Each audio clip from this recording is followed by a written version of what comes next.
Tuesday evening, a civic center. Chairs in a circle, coffee, colored sticky notes.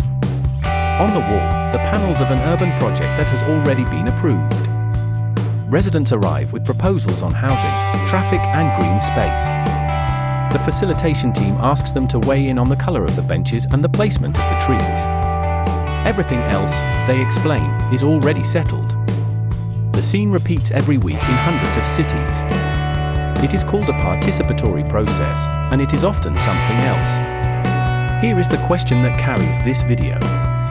When you are invited to participate, are you being given power to decide, or asked to legitimize a decision already made? To answer, you need to understand the mechanism. Citizen participation has been institutionalized.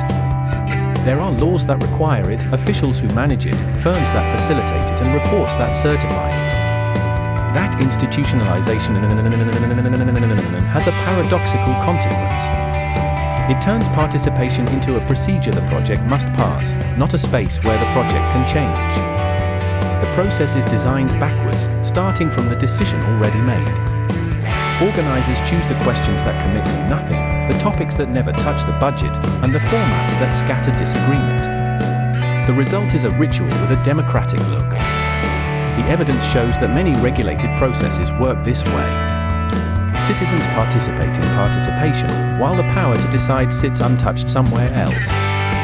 More than half a century ago, the researcher Sherry Arnstein proposed an image that remains the best compass, a ladder of participation. On the lowest rung sits manipulation, where the process exists to manufacture support. On the middle rung sit informing and consultation. There, people have a voice, but no guarantee that their voice changes anything. Arnstein called that zone tokenism, the token that stands in for real money.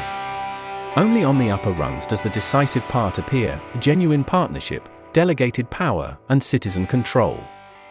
The ladder offers a simple, sharp criterion. Do not ask how many people took part. Ask how much power changed hands. That is the difference between redistributing and staging. A close example.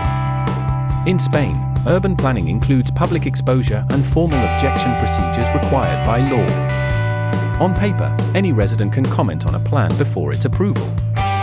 In practice, a European Parliament report on Spanish planning was devastating. It found that participation arrived late, was merely formal, and lacked real transparency. The plan had already been negotiated by the time citizens could read it.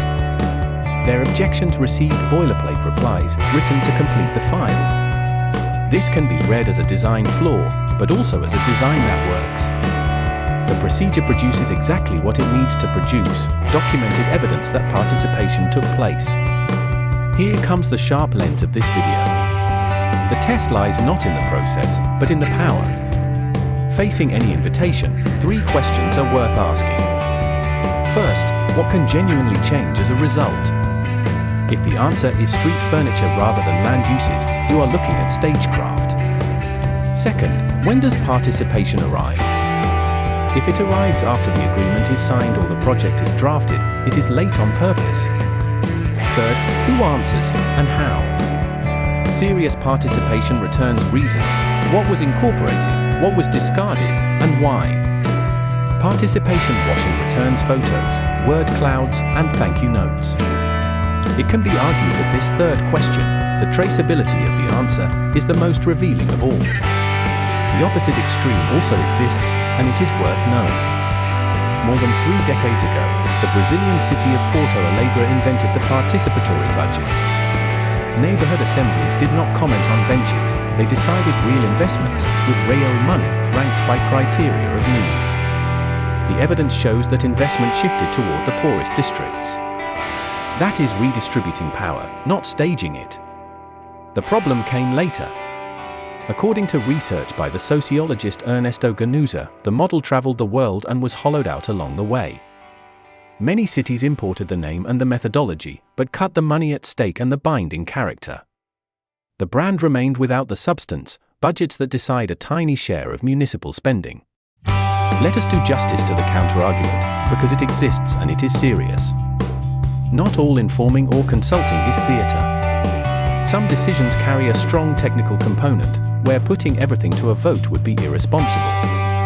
Informing well is a condition of any democracy, not a lesser rung. And institutionalization also protects, it gives participation continuity when governments change. All of this is true. But the argument holds only under one condition: honesty about how power is shared. Saying clearly what is decided, what is consulted, and what is already closed. The problem is not consulting. The problem is dressing a consultation up as a decision, or an information session as a consultation. Let us return to the opening question.